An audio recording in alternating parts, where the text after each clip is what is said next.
종북 반국가 세력들을 일거에 척결하고 자유 헌정 질서를 지키기 위해 비상계엄을 선포합니다. 전원의 일치된 의견으로 주문을 선고합니다. 탄핵 사건이므로 선고 시각을 확인하겠습니다. 지금 시각은 오전 11시 22분입니다. 주문 피청구인 대통령 윤석열을 파면한다.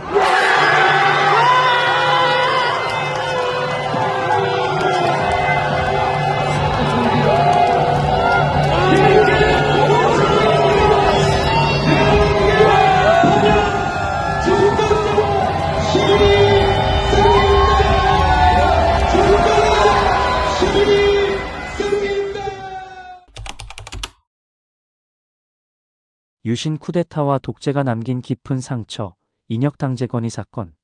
어두운 과거가 여전히 반복되는 오늘, 우리는 그날 8인의 사형수를 기억해야 한다.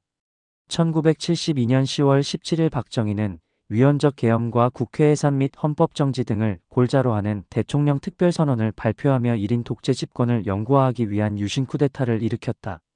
그러자 학생, 종교인을 필두로 반유신 민주화 운동이 활발하게 전개되며 유신 권력에 대항했는데 박정희는 유신 체제를 수호하기 위해 온갖 수단 방법을 동원했다. 인혁당제건의 사건은 1974년 박정희 정권이 유신 독재에 대한 학생과 국민의 반발을 무마하기 위해 조작한 사건이다.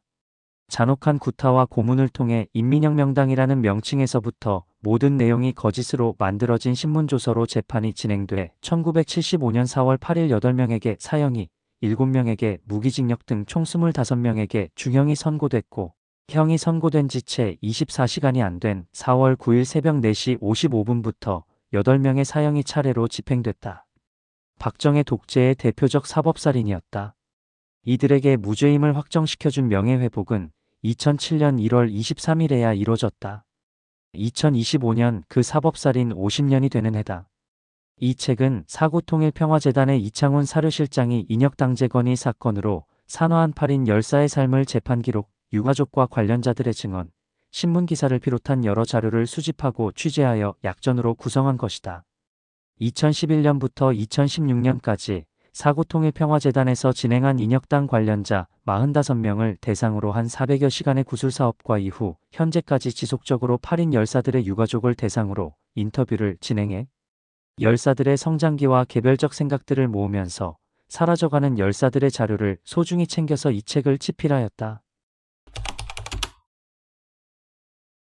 우리 역사의 어두운 페이지를 넘기다 보면 권력의 포갑이 얼마나 무고한 생명을 앗아갈 수 있는지를 보여주는 사례들이 있다. 그 중에서도 인혁당제건의 사건은 한국 현대사에서 가장 비극적인 사법살인의 대표적 사례로 남아있다. 2025년은 이 비극적 사건이 발생한 지 50주년이 되는 해다.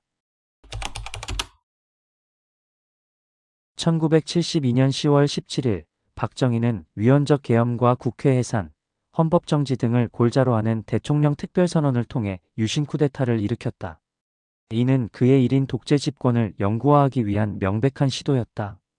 이에 학생, 종교인을 중심으로 반유신 민주화 운동이 활발하게 전개되었고 박정희는 이를 탄압하기 위해 온갖 수단을 동원했다. 1974년 유신 독재에 대한 학생과 국민의 반발을 무마하기 위해 박정희 정권은 인혁당제건의 사건을 조작했다. 인민혁명당이라는 명칭부터 모든 내용이 거짓으로 만들어진 이 사건은 잔혹한 구타와 고문을 통해 만들어진 신문조서로 재판이 진행되었다.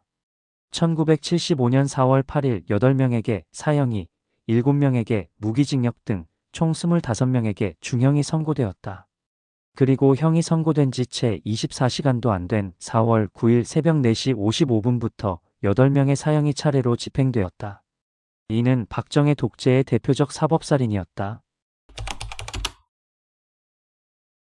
1923년부터 1944년 사이에 태어난 이 8명의 열사들은 대부분 일제 강점기를 경험했다. 해방 이후에도 친일파가 득세하는 세상을 보면서 이들은 공통적으로 무언가 잘못되었다는 인식을 갖게 되었다. 그들은 해방 전국과 한국 전쟁을 겪으면서 민족 통일과 식민지 유산 청산을 위해 각자 자신의 위치에서 교사로 언론사 기자로 학생으로 열심히 노력했다. 4.19 혁명을 통해 독재와 불의를 일소하는 새로운 세상을 꿈꿨던 이들은 박정희라는 새로운 독재 권력의 포갑에도 굴하지 않고 자신의 자리에서 최선을 다하며 살아갔다. 박정희 정권은 그들을 간첩으로 몰았지만 그들의 마음속에는 진정한 민주주의의 꿈이 있었다. 이들은 활발하게 시대와 교류하면서 시대를 넘어서려 했다. 인혁당 재건이 사건으로 희생된 8인에 대한 명예회복과 무죄 확정은 2007년 1월 23일에야 이루어졌다.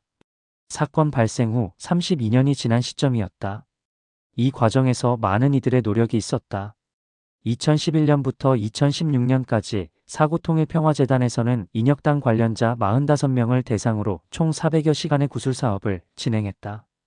구술에 응한 이들은 처음에는 인터뷰를 한사코 거절하기도 했다.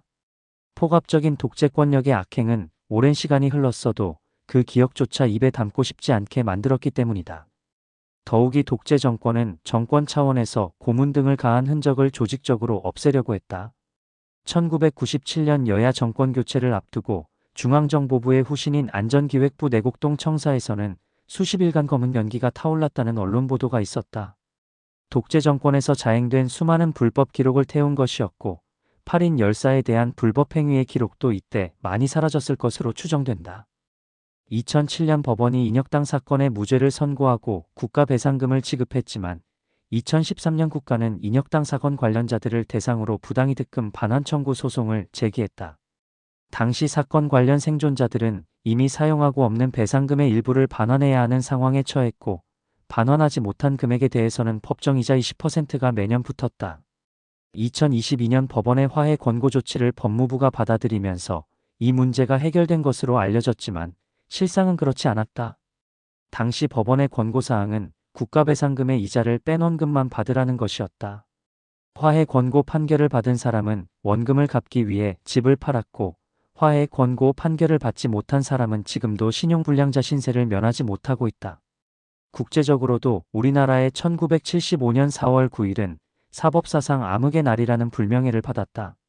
32년간 붙었던 국제적 망신 딱지를 완전히 떼지도 못하고 그 딱지 위에 무죄라는 글자만 써놓은 것이다. 역사는 반복된다는 말은 불의를 경험하고도 교훈을 얻지 못하고 기억하지 않는다면 그 불의를 다시 겪을 수 있다는 일종의 경고다. 인혁당 재건이 사건으로부터 우리가 얻어야 할 교훈은 바로 이것이다. 독재 권력에 의해 무고한 생명이 목숨을 잃는 과거로 돌아갈 수 없다는 점을 명확히 해야 한다. 불의에 대한 사회적 기억이 존재할 때 그 불의의 반복을 막을 수 있다. 작은 틈도 작은 불의도 용서하지 않는 처절한 반성이 우리 사회에 필요하다. 2025년 인혁당 재건이 사건 50주년을 맞이하는 지금 우리는 이 사건의 8인 열사를 기억하고 그들이 꿈꾸었던 진정한 민주주의 사회를 향한 꿈을 계속해서 이어나가야 할 것이다. 그것이 이 어두운 역사를 겪었던 우리의 책임이며 미래 세대를 위한 의무이다. 진정한 봄이 우리 모두에게 오는 그날까지 우리는 기억하고 행동해야 한다.